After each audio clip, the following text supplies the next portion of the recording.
With a major selection of the looks your kiddos love starting at just $4 in the Walmart app, a new school year means a stylish new them. Who knew? Find skater skirts and Crocs that say, I'm casual but cool. Sparkly sneakers that say, it's my classroom, you're just learning in it. And preppy polos that say, I'm the teacher's pet, even if they're mommy's menace at home.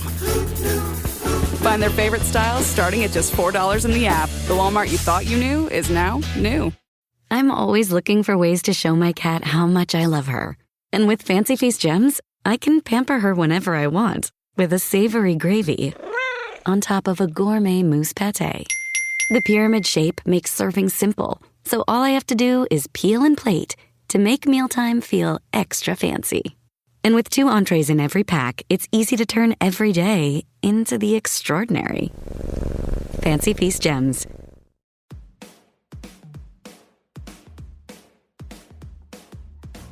Hello and welcome to The Shift, the podcast that aims to tell the no-holds-barred truth about being a woman post-40. Created and hosted by me, writer and broadcaster, Sam Baker. Today's guest is one of Britain's best-loved novelists, Lisa Jewell. Her career started with a smash hit debut novel, Ralph's Party, which she started writing as a bet at the age of 27, while she was unemployed and, according to her, totally lacking in direction and ambition.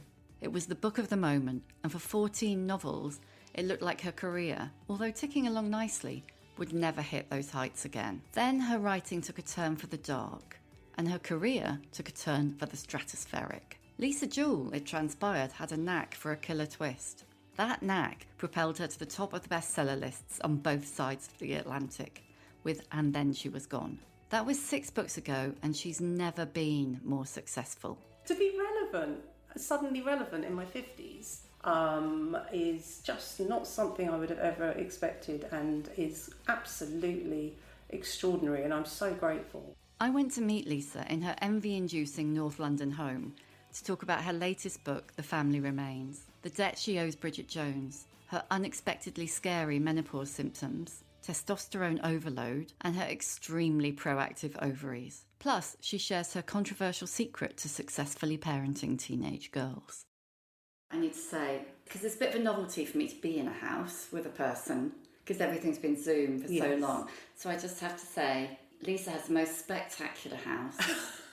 It's gorgeous. I've got a massive house, Andy, and I'm looking out the window onto, is it like one of those like Notting Hill parks out It is a communal garden, yes. It's 2 acres. It goes all the way, the other end is up by Finchley Road, basically, which is quite hard to imagine. Up by Waitrose. Yes, yeah. Finchley Road is like this massive, like, arterial road straight into London, full of buses and pollution and what have you. Crazily different. But here we are. Up here. You wouldn't know it with this 2 acres of weeping willows and what have you. So would that be the communal garden and the girls? This is, well, it's inspiration. Inspired, yes. It was inspired by this garden, the one in the girls, yes.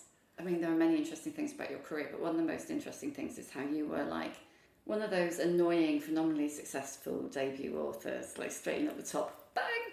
And then you, I would say plateaued, but you plateaued in a place that most authors would be really, really, really happy to plateau.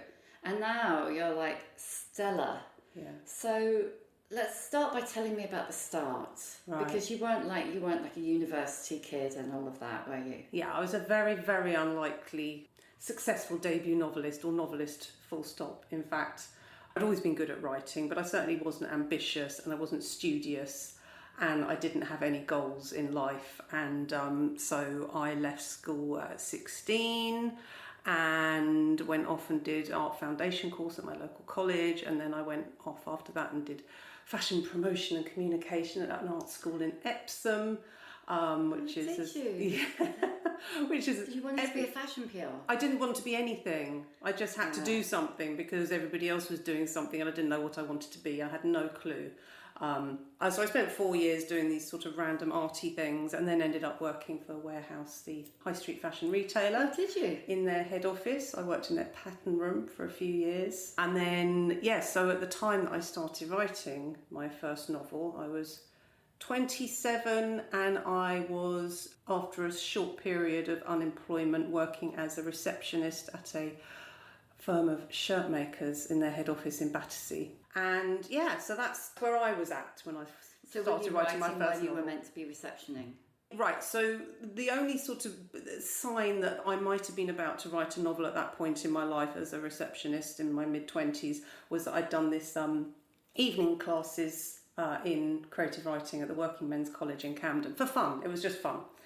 And I did do that a bit at work because obviously you're sitting there behind your desk with a computer screen in front of you and you can be doing anything really as long as you answer the phone when it rings. So yes, I did do my homework from that course at work. And then I had this incredibly serendipitous conversation with a girlfriend on holiday in 1995, I think, or 96, about this crazy dream I had of writing a novel one day. And in my head, I'd always thought, well, if I do it, I'll have to, I'm 26, I'm a receptionist, I've had no life experience, really. It's the sort of thing that you do when you're middle-aged. So I kind of put it over there as I'll do that when I'm middle-aged.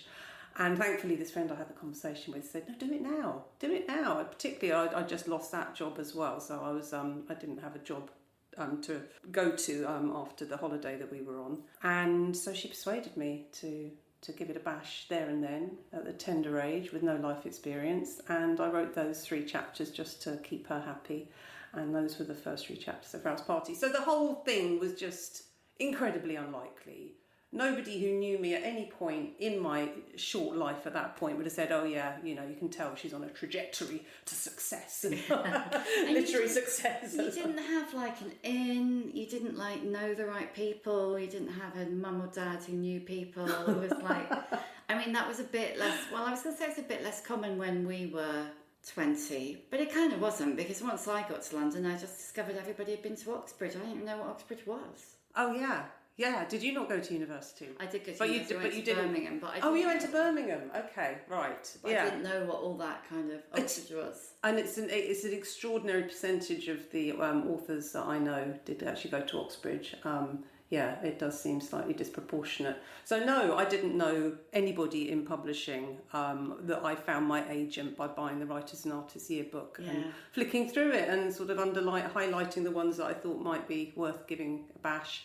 And I sent those 3 chapters out to 10 agents that I found in that book and got 9 rejection letters, which was fine because I genuinely at that point did not think this was a serious undertaking. I didn't actually think I was writing a novel. I thought I'd just written these 3 chapters to keep my friend happy. And it all sort of started at the point at which the 10th letter arrived, and it was an agent saying that she'd be prepared to take it on. And that's when I wrote it. So no, I didn't know anyone. I had no contacts. Yeah, I was just sort of the world in which I lived didn't contain lots of incredibly influential and powerful people who worked in publishing and had been to Oxbridge at that point. So no, it was all incredibly unlikely and incredibly magical and a bit of a fairy tale, really. So you wrote Rouse Party and then you wrote 8, 9 in the same sort of vein? Yes. We can call it chick lit, just for... I don't like but that. It's nice that... off, though. Commercial women's fiction, I don't even like that, though. Do you know what my favourite ever term that somebody used to describe my books was pop fiction? And I loved that. Pop fiction, yeah. I liked pop fiction, but it never took off and nobody ever referred to it as pop fiction. It was all lad-lit and chick-lit and all these really annoying... But what you wrote, really, with Rouse Party was the equivalent of what lots of young women are doing now that's getting published, like Luster, like What a Shame, like Send Nudes, it was the equivalent at the time. And I don't know, thank God, but I don't see anybody calling those books chick lit or denigrating them in the way that...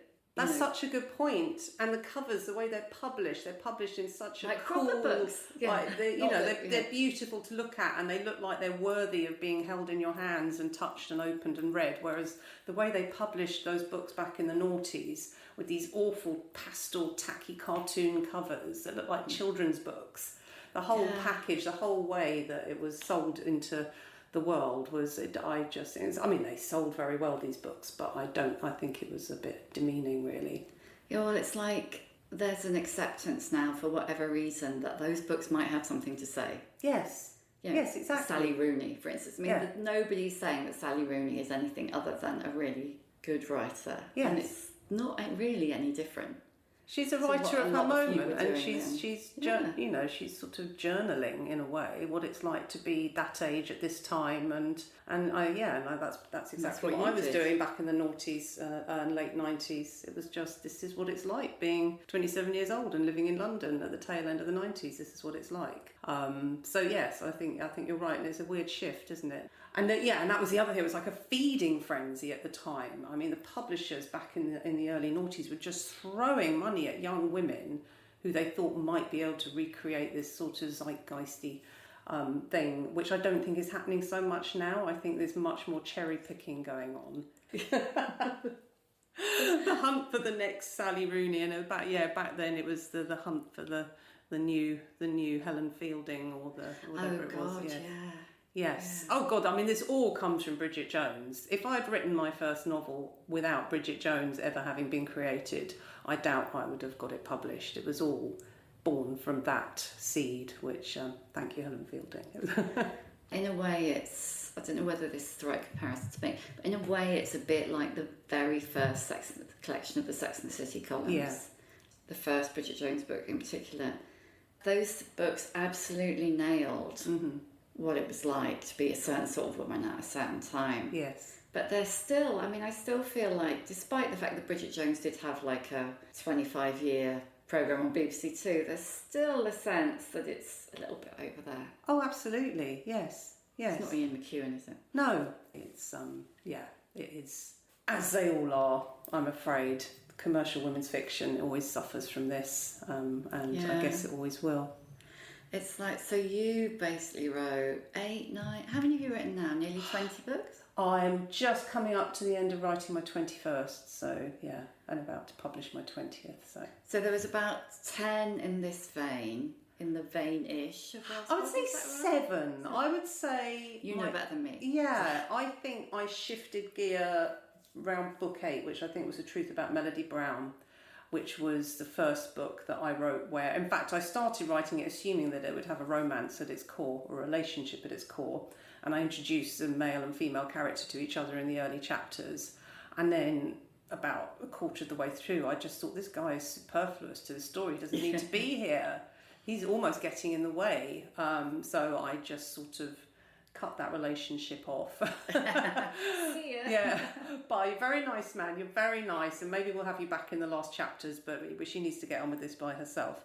And yes, so that was, I think, a massive turning point for me. And with everything in my writing, every shift I've made, every movement I've made away from one genre and towards another has been in increments, book by book, and always waiting in a way for someone to say, oh, I didn't like it when you did that, or I preferred what you were doing before, or just suggesting that my evolution as a writer wasn't positive and wasn't good. But that never happened, which was amazing for me, because it meant that I could just keep doing it with every book. I could just think, okay, what can I do that I haven't done before, or what can I bin that I've actually sort of outgrown writing about, and keep reading and keep growing, and my publishers and my readers coming along with me and letting me do it. And I know how fortunate that is, because I know a lot of writers have actually had to bin their writing names and take on pseudonyms, and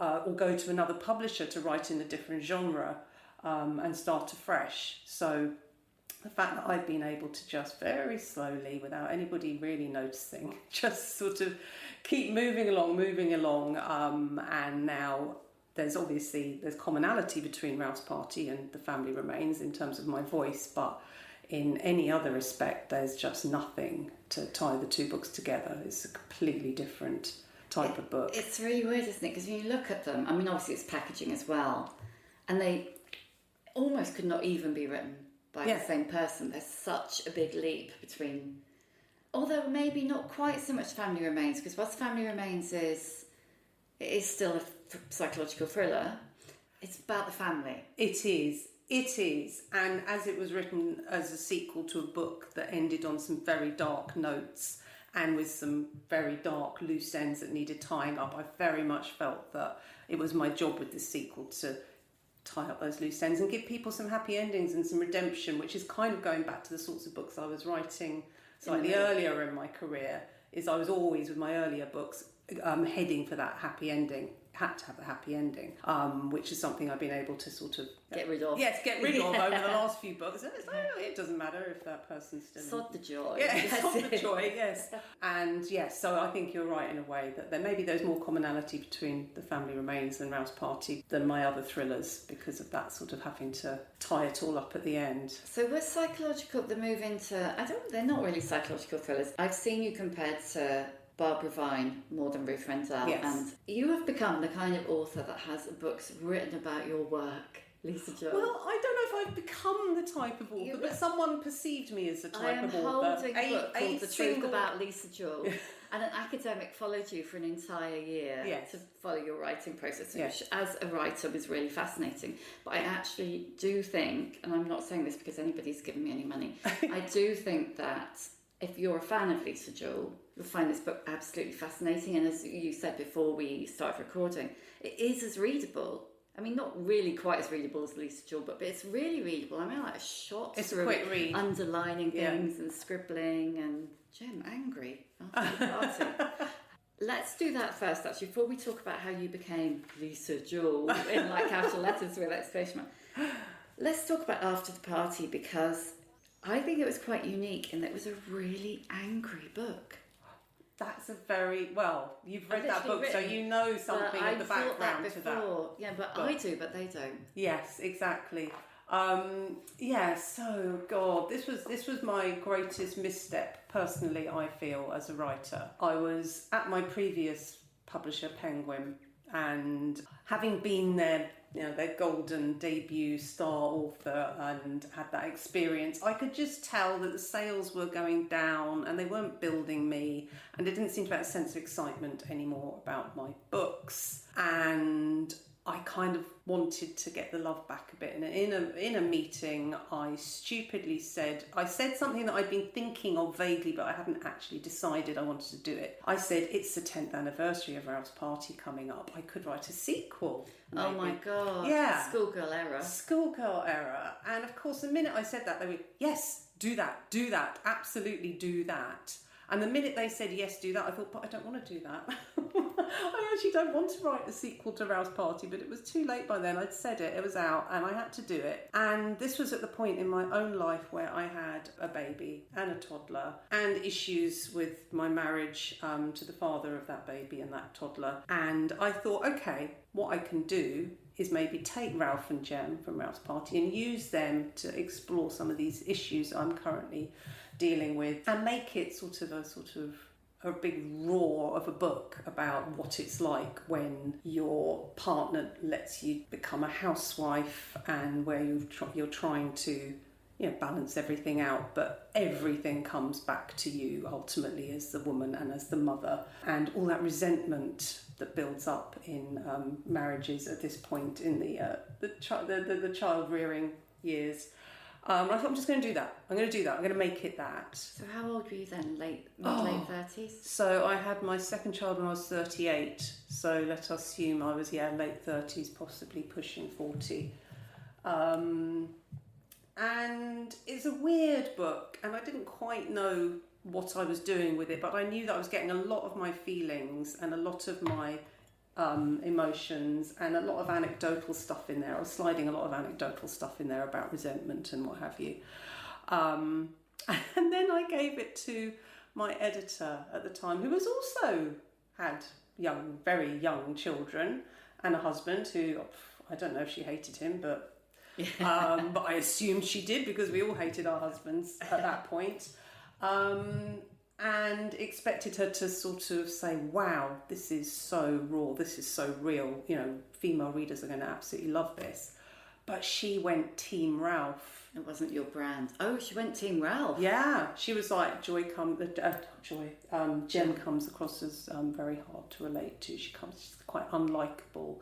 And she went through and toned down every single angry, furious, raging, roaring, resentment-filled thought that Jem had, and made me just take all of that out of it.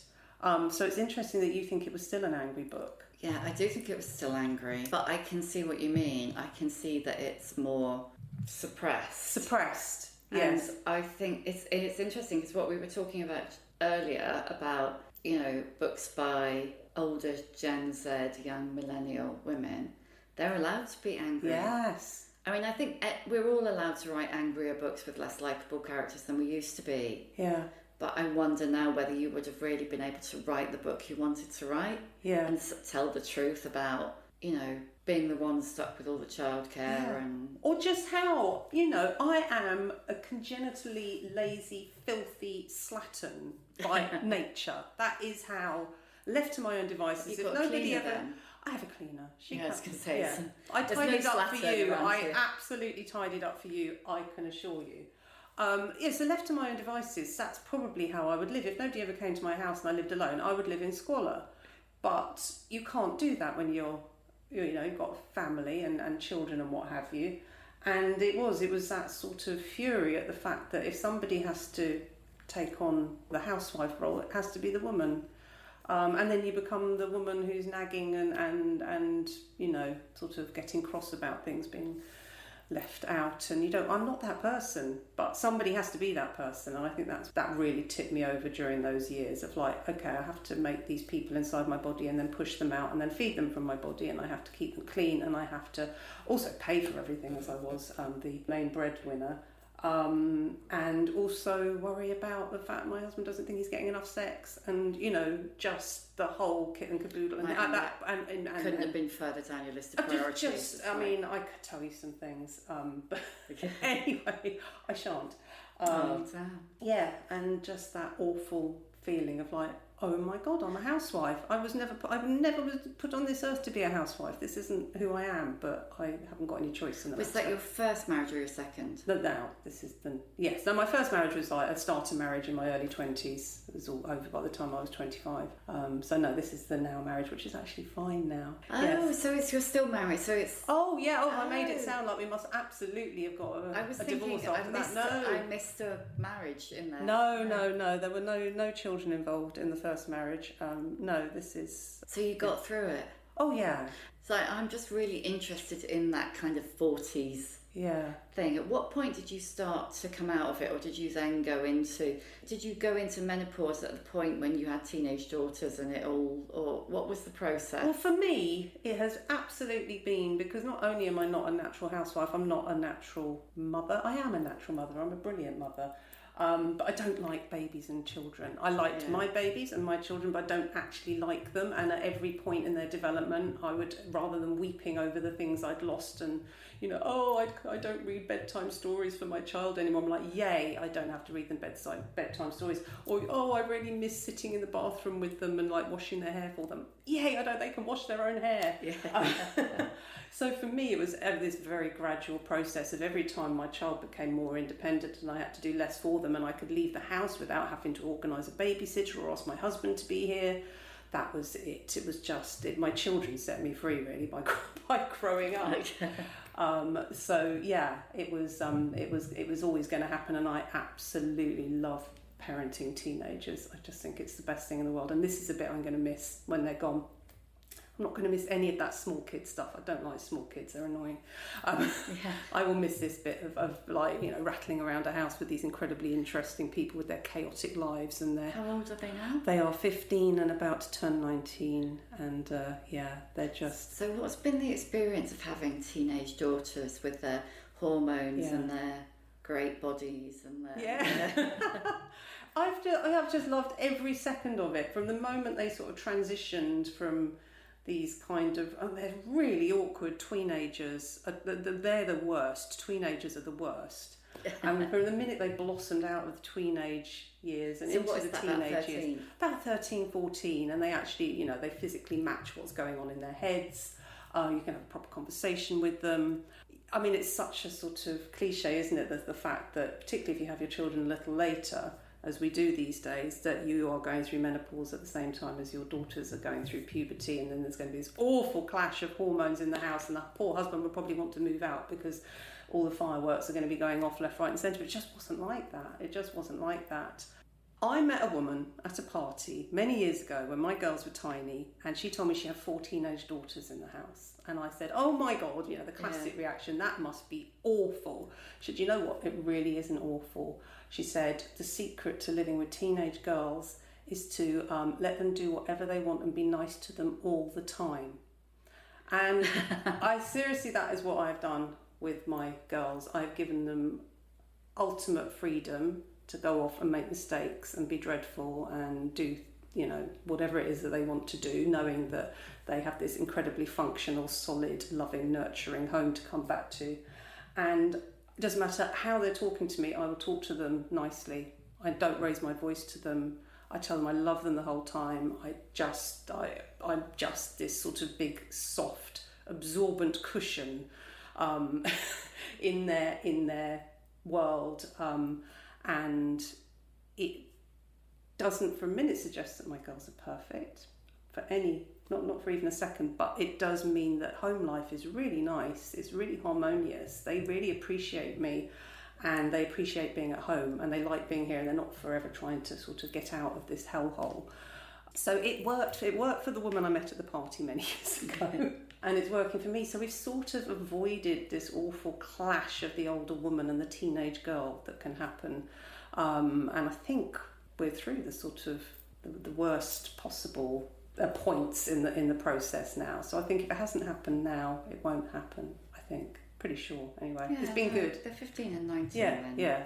It's been good. I've really enjoyed it, and I'm still enjoying it, and I'm really enjoying watching how they evolve with this incredibly, I think, slightly controversial parenting that I've given them, which with the older girls certainly it appears to be paying dividends, because she's just gone from being the ultimate pain in the backside to being just this awesome, glorious, sort of slightly ethereal girl who is just incredible company and goes out in the world and is nice to people and does good things and spends her time in interesting ways, and so we shall see. That's really interesting, isn't it? Yeah, I may be able to listen to this back in 10 years' time and think, what a fool!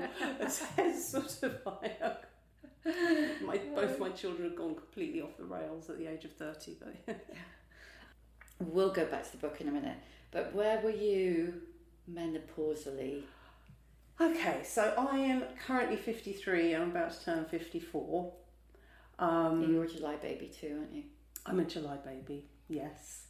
And so I felt very, very non-perimenopausal for most of my 40s. Even into my late 40s, I would feel very much like I could get pregnant and have a baby. I just very much felt like my body hadn't changed, and my reproductive system was still operating in the same way, and I was still full of the same hormones and chemicals and what have you. And then I would say I didn't get any of the sort of classic menopausal symptoms. I didn't get hot flashes or brain fog or bad tempers or sleeplessness. I didn't get the insomnia. God, you're jammy. But what I did get, and I'm kind of really grateful that it happened this way, because it sent me to the hormone doctor, because what actually happened to me was really like sort of scary and awful. So I would have probably just soldiered on with my hot flashes and my, and this is a very common symptom of menopause, but people don't really talk about it very much, is I started getting very irregular heart beats and dizziness off the scale, particularly in the morning. So I'd get out of bed in the morning and the whole room would be spinning around my head. I'd have to hold onto the wall coming down the stairs on a really rocky boat, and that was happening every morning. And I was getting these irregular heartbeats the whole time, and then the one that actually tipped me over the edge was one that went on for an hour, and I thought I was going to have to call an ambulance. Oh my God, scary. And it wasn't a panic attack. I've had panic attacks, and I know the difference between a panic attack and what was happening to me. It was purely physical. And yes, I just managed to sort of pull it back from the point at which I was going to call an ambulance to take me to the hospital, because I thought I was dying. And I had a friend who'd just been to a private hormone doctor on Harley Street, of course. So I went to see her. So why did you go to her and not the doctor? Oh, good question. I think because I could afford to. And because at that point, this was like 3 years ago, even 3 years ago, it just felt like less of something that you should bother your doctor with. But how did you know that it was to do with your hormones? Oh, because I Googled it. Oh, of course, Yes. Dr. Google told you. Yes, Dr. Google said this is a fairly, not well-known but common symptom of menopause. So I went to this lovely lady in Harley Street, and she prescribed me patches. And she also prescribed me, very interesting, I don't know if you've come upon this with anybody else you've spoken to about this, testosterone. It's people are starting to talk about that much more. I mean, it's still practically impossible to get on the NHS. But, you have to pay for it. Yeah. But, it's like, it's £100 for a canister, but the canister lasts you for 6 months. Yeah, but, interesting tip, that's the women's one. Yes, the women's one. So if you get the men's one and don't just use smaller quantities, it costs you about £14. How fucking typical is that? Oh, you're kidding me. I only know this. Where'd you get it from? You just get them to prescribe it to you. I only know this because I was literally prescribed it yesterday and told that by my doctor, my gynaecologist. Why is the lady one so expensive? Because it's pink. Oh my goodness. I don't know if it's pink, but you know what I mean. And it's it's bigger quantities, because they need bigger quantities. So you have to regulate it yourself, which is the difference. Yes. But it's literally a tenth of the price. Oh, that's very interesting. And really, really helpful.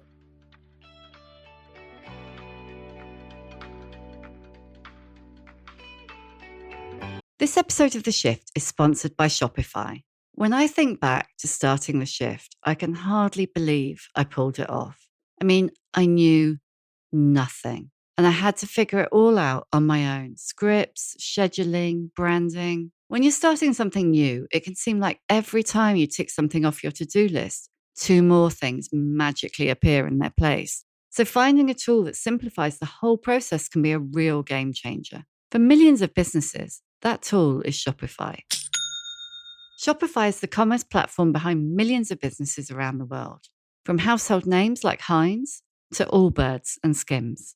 Get started with your own design studio. With hundreds of ready-to-use templates, Shopify will help you build an online store to match your brand style. Accelerate your content creation. Shopify is packed with helpful tools to write product descriptions, headlines, and enhance product photography. Get the word out like you actually have a marketing team to create email and social media campaigns wherever your customers are scrolling. And best yet, Shopify is your commerce expert with world-class expertise in everything from inventory to international shipping to processing returns, you name it. If you're ready to sell, you're ready for Shopify. Turn your big business idea into with Shopify on your side. Sign up for your £1 a month trial at shopify.co.uk/shift. Go to shopify.co.uk/shift.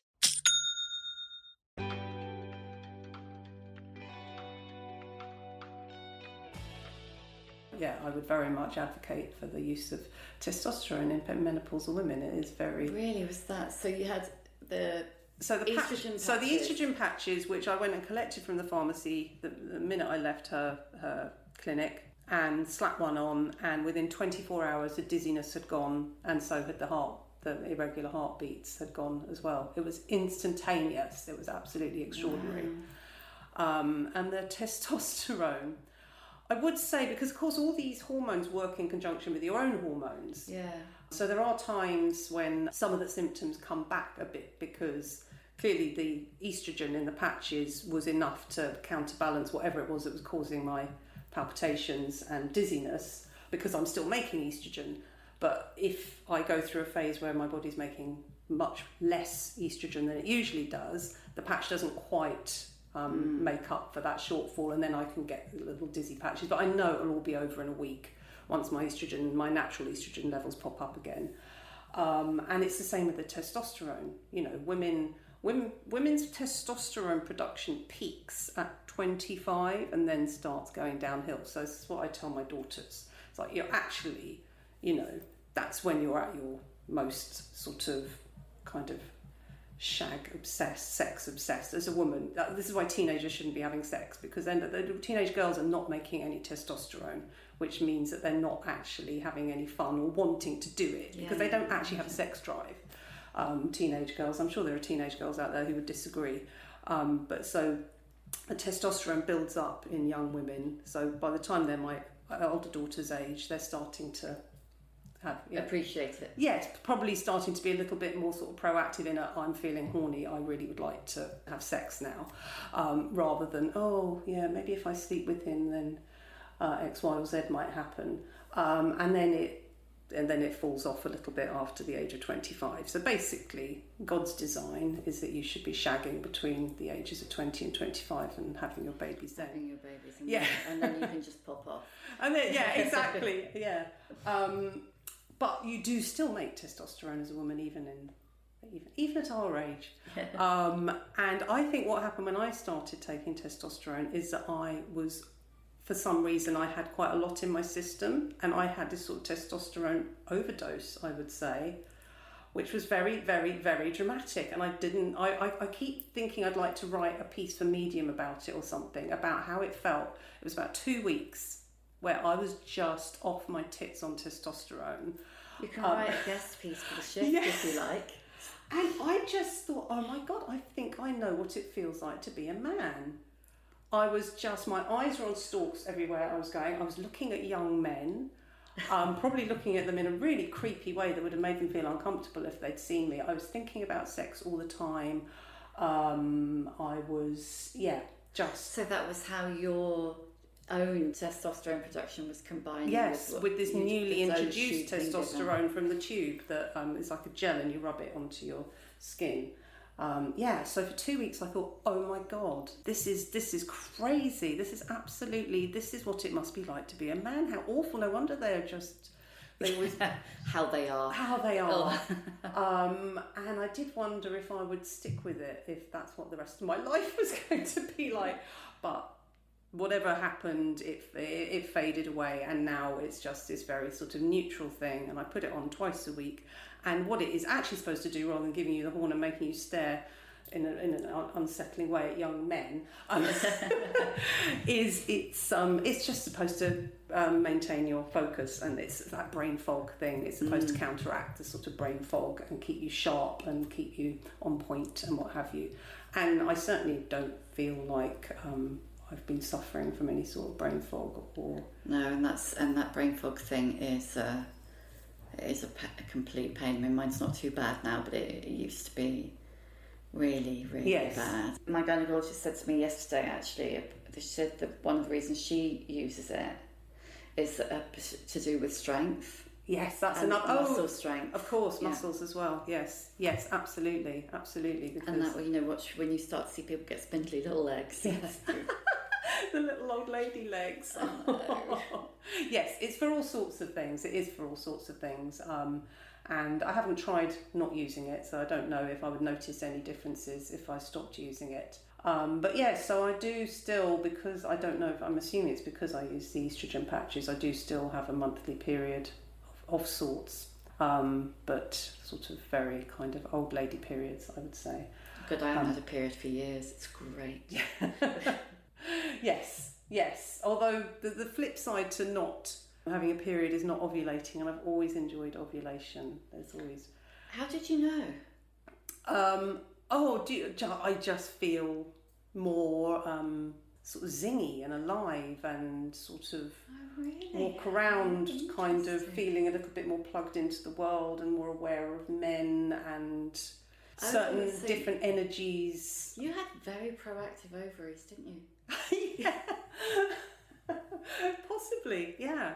So I've always enjoyed ovulation, particularly since I stopped being a young woman and stopped making testosterone.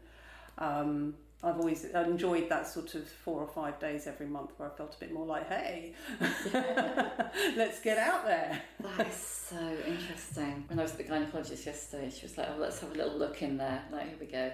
And it's the same gynaecologist who I love and consider a complete lifesaver, but did once give me an ultrasound and say to me, when we were considering whether or not I needed a hysterectomy because I had endometriosis and adenomyosis and God knows what else. And she went in and she was like, oh no, there's no need, you're almost out of eggs. Oh. So God love her, like I was a fridge. She is the most amazing woman, and I'm conscious she might listen to this at some point.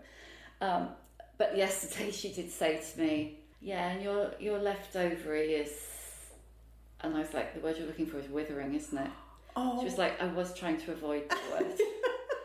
I was like, it's okay, I know they're not doing anything anymore, but there was the evidence on the ultrasound. I could see that it was shrinking. Your withered ovary. It was literally... Yes. It was packed. As its function declined and its use... It's done here. Yeah. There's no news. Yes, bye. It's like, I guess, like on a tree when you get those, like, seed pods that eventually wither and drop off. Yeah. I don't know whether it's going to drop off. I don't think it'll drop off, but yes. Oh, bless. Yeah, you don't Bless come to this your left ovary. You don't come to this podcast for gynecological accuracy. It's like, that's so interesting. Yes, I feel like I've had quite an interesting menopausal journey. Yeah, and a bit different as well. A bit different, I like absolutely. that, a little bit different. Yes, yeah. I mean, it could still. I know a friend who went through the whole of perimenopause without a hot flash, and then reached menopause, as in hadn't had a period for a year, and then started getting hot flashes after her. Oh, that's different. So I'm not out of the woods yet, but I feel like if this is it, if this is going to happen in the next year or so, I'm going to stop having periods and actually go into menopause, then it's been okay, really. It's been okay. Could be worse. Yeah. Apart from the scary I'm dying palpitations. Well, the bit where I thought I was going to die, yes, that was a low. But I'm really interested in the way that once a lot of women, not all women, get into their late 40s or early 50s, it completely also changes their approach to work and what they're doing. They might get more driven or get more fuck you or, just like, actually, I'm not going to do that anymore. I want to do that. How, if at all, does that fit in with what's happened in your work? Because you have gone stratospheric in the last 6 years. So that's the thing, and it's a chicken and egg thing, because I have no idea if the reason why my recent work has been so successful and my career has just lit up like a sort of a golden sun suddenly is because of my age, or if the fact that I am going through this amazing golden time and everything is I'm in this period of great success is making it so much easier to deal with the fact that I'm getting older and things are changing and what have you. And I don't know if I'd be struggling more with things and feeling less confident, because I feel incredibly confident at the moment, and physically as well. There's nothing great going on with me physically. I've got nothing to be excited about. I haven't been to the gym for 6 years. I don't do any exercise. I'm not fit. Underneath this this nice outfit I'm wearing is just, nobody wants to see that. But I don't care. Care. I genuinely don't give a shit. And sometimes my daughter will look at me in disgust and say, oh, I don't ever want to get old, if I'm like standing there in my underwear. Oh, thanks. I don't care though. I just like, enjoy your beautiful body, enjoy. And I really hope that by the time you're 54 and it's all droopy and stuff, that you feel as happy about it as I do, because I just don't care. I just want to wake up every morning. I want to have a nice day. I want to enjoy being with my family. I want to take my dog for a lovely walk. I want to get some work done. I want to get on top of my emails and then go to bed again. And I don't care what my bum looks like, or the fact that my jowls have started drooping, or that I just don't care. I'm scrutinising and I can't see any jowls. No, they're little. No, it is a bit jowly. But I feel like I should care, but I don't. I'm just too happy with the way things are in my life at the moment. I'm so happy living with my teenage girls. I'm so happy with the way my career is going, and the work that I'm doing, and it's all good. It's all good. So I don't know if I'm a bad person to talk to, because for all of this, and this is, I just think it's awesome that you can, as a middle-aged woman, suddenly hit a golden seam at the age of whatever I was when this all started really taking off, I guess 49. Which was the first one that really... Then she was gone. That was the thing. I remember there was this moment... 5 years? 6 now? Must be 5 or 6 years ago. I was sitting in the Cafe Nero on the Finchley Road writing one afternoon, and the galleys of Then She Was Gone had just gone out on NetGalley, which is a early reviewer website where you can get early PDFs of books and then you leave a review. And the first review dropped, and I had that sort of sick feeling in my stomach because it was such a crazy book. And I'd never had a customer review like it. It didn't bear any reflection to any Amazon review or Goodreads review or newspaper review or anything I'd ever had for any of my books before. This woman was just she was just in this complete state of shock and awe and emotion and crying and all of the above. And I just felt like, oh my God, I've written this book and it seems to have completely had this sort of transformative effect on this reader. And that was the moment. I honestly, if I think back to from writing the lovely books I was writing, everybody saying, oh, you've written a lovely book. Oh, it's sold X amount of copies. Write us another lovely book. And feeling like I was in this sort of like, here goes another year, write another book, sells the same amount of copies as the last one. All lovely. Everybody likes me. Everybody's happy. But maybe I'm never going to write my breakout book. Maybe I'm never going to write the book that sort of, changes everything up a gear. So maybe you'd had your book. Had my book, precisely.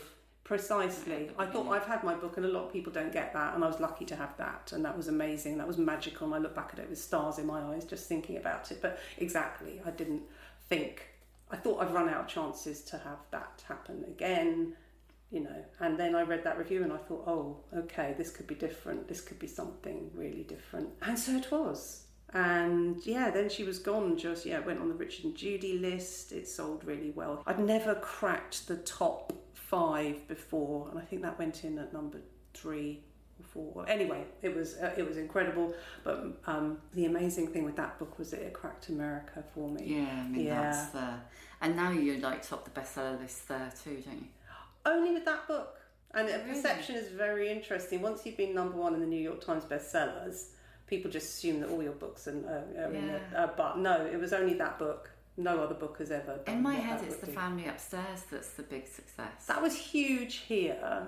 It was quite big in America. I think it spent a couple of weeks in the top 10 and then slipped out again. But it was massive here, and it sold. It was like one of the big lockdown hits. It sold massive amounts during the first lockdown. And so that was it. And then it's just been this incredible sort of like slow march over the next few years up this lovely sunshiny hill, just sort of with every book thinking, okay, that was fun, but can this be maintained? Is this all going to go back down to the bottom of the hill again? But it just seems to keep building, and just to be at my age and to be building a readership of brand new, fresh, shiny readers and young readers as well. And to be perceived, to use the word of the parlance of the young, to be relevant. Oh, yes, yeah. To be relevant, suddenly relevant in my 50s, is just not something I would have ever expected, and is absolutely extraordinary. And I'm so grateful and so delighted. I kind of don't want it to go on for too long though. I've got this lovely sort of feeling about the other side of the hill now, where I can just sort of like very, very slowly trot off the other side of the hill and start writing books that aren't quite so sort of massive publishing deal every time, because it really takes it out of you. I mean, you've spoken to enough writers and you've been through it yourself, how much work is involved in promoting a book. It almost becomes bigger than writing the book. Exactly. Especially when you're big internationally, yes. which you are. Oh, absolutely. Yes, so it's happening on both sides of the pond, the same amount of work. So, but this has been glorious, and I'd like to keep this up for another 2 or 3 books, and then just slowly start to, kind of become more of a older lady writer. I don't know. It's going to enter your fourth my fourth stage. Being Anita Bruckner or somebody. Exactly. That's the plan anyway.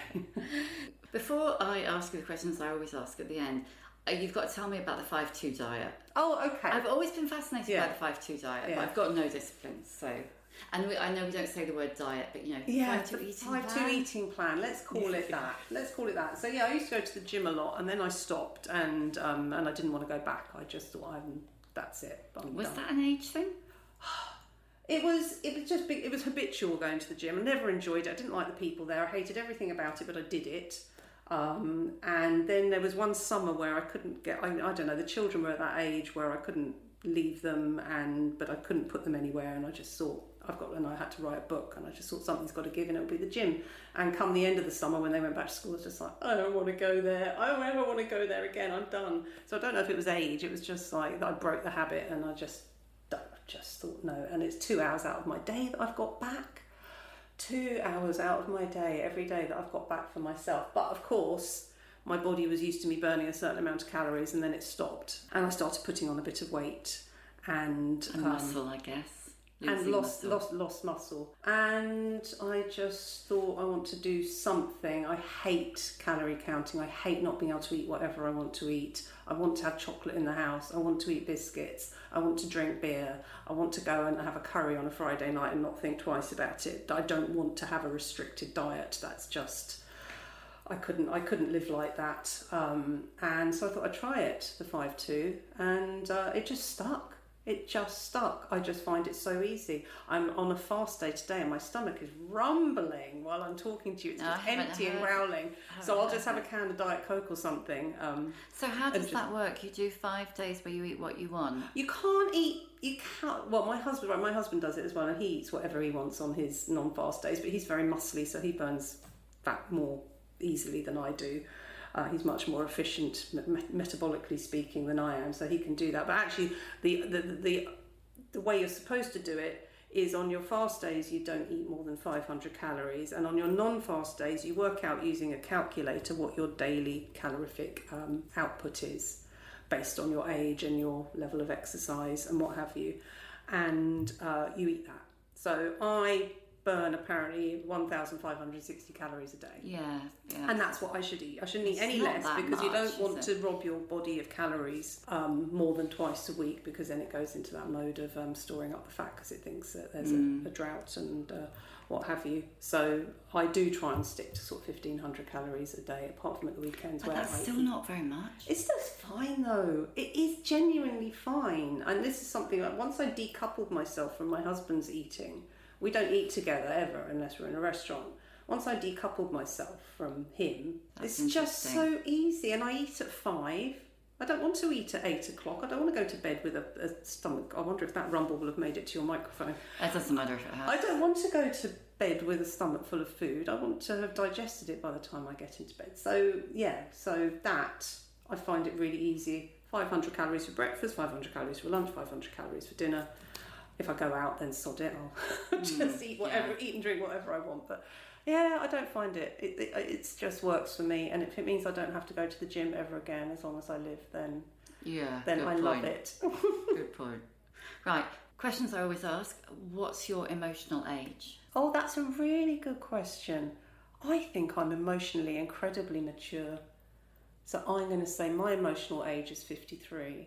You're looking at me, I can't tell whether you're thinking she's deluding herself if she thinks that. No, I'm not at all. I love this question so much. It's so fascinating. Do you get completely different answers every time? Do you ever get people saying they're emotionally 16? Often. Oh, really? Often. Wow. And it's not always people with unresolved trauma either, although it is often people with unresolved trauma. I feel very much my age as well. I feel every year of my life I've grown a little bit wiser and a little bit calmer and a little bit more sensible and a little bit more measured and a little bit able to deal with everything that life throws at me. Cool. Give us a book recommendation. So it can be one of those, this is my desert island book, or it can be, I've just read this book and it's great. Okay, I am going to give you a desert island book, which is The Stopped Heart by Julie Meyerson. Is that the ghosty one? Yes, have you read it? I have read it, yeah. But go on. So it's about this couple who've experienced the most unbelievable trauma, which is not laid out until quite late in the book. And they escape London and they move into this cottage in Suffolk, I think it is, in order to recover and grieve. And then there's a backstory of a family 100 years earlier also living in the same cottage in Suffolk, and they're a very poor family. They've got loads and loads of children, like dirty feet, dirty hands. The teenagers look after the babies. There's animals wandering around the house, and one night a man with red hair appears in the middle of a thunderstorm on their doorstep. The family invite him in to live with them, and from the minute he walks in through the front door of that cottage, everything is dark and twisted and really, really... You're saying it with such relish. Oh, it's so good. What advice would you give younger women? I think something that's always helped me in life, and more so now than ever, is not being an overthinker. But how can you tell someone not to be an overthinker when they're an overthinker? Yeah. And youth is just supremely designed to cause massive amounts of overthinking. But if you can just get through life and just make decisions quite quickly and trust your instincts. That's massively important, to just trust your instincts. The one time I overrode my own instincts, I ended up married to the wrong man for 5 years because I didn't listen to my instincts. So if your inner voice is telling you not to do something, or that somebody's a bad person, or there are red flags up, just trust your instincts, I think, because they're usually right. On the subject of that relationship, I also had a similar relationship to that when I was younger than you and didn't marry him, luckily. He was coercive controlling, wasn't he? Yes, he was coercive controller, yeah. How has that impacted you, do you think? There were just so many things that happened in the 5 years that I was with him, that when I finally got out the other side and through the door and back out into the real world, away from this prison, I just thought, I now know what I'm never going to do again. I'm never going to put somebody else's feelings above mine. I'm never going to worry about, I'm never going to let myself believe that I'm the only thing that stands between another human being and oblivion. I'm never going to be a people pleaser. I think I stopped being a people pleaser because it being a people pleaser that got me into that relationship in the first place and kept me there for so long. I went straight from that marriage into my relationship with Yasha, my husband, and I was a completely different person when I went into that relationship with Yasha to the person who'd gone into the relationship 5 years earlier with my first husband, because it was just like, I'd just drawn lines in my life, just that's never happening again. I'm never going to be like that again. I'm never going to behave this way again or allow this to happen again.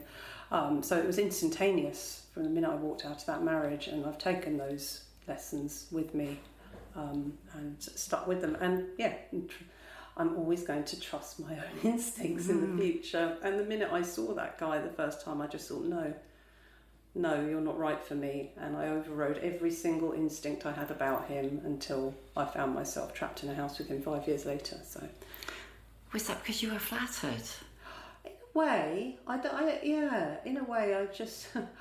I got to that point in my, I'd been in a 2-year relationship, and I was ready to settle down at 20. I was done. I was ready to settle down. And then that relationship ended. And then I was just desperate to find someone to settle down with.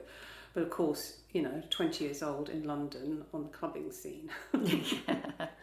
I didn't have that sort of social life that led me to meeting pools of lovely young men who wanted to settle down too.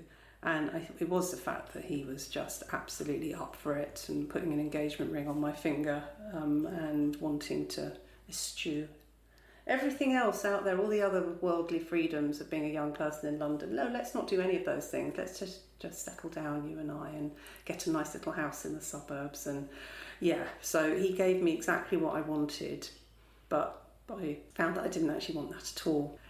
So interesting, isn't it? So interesting, those things that you can now see that are red flags that at the time there wasn't, so that term didn't exist. Red flags didn't exist as a term. Coercive control didn't exist as a term, and it certainly wasn't illegal.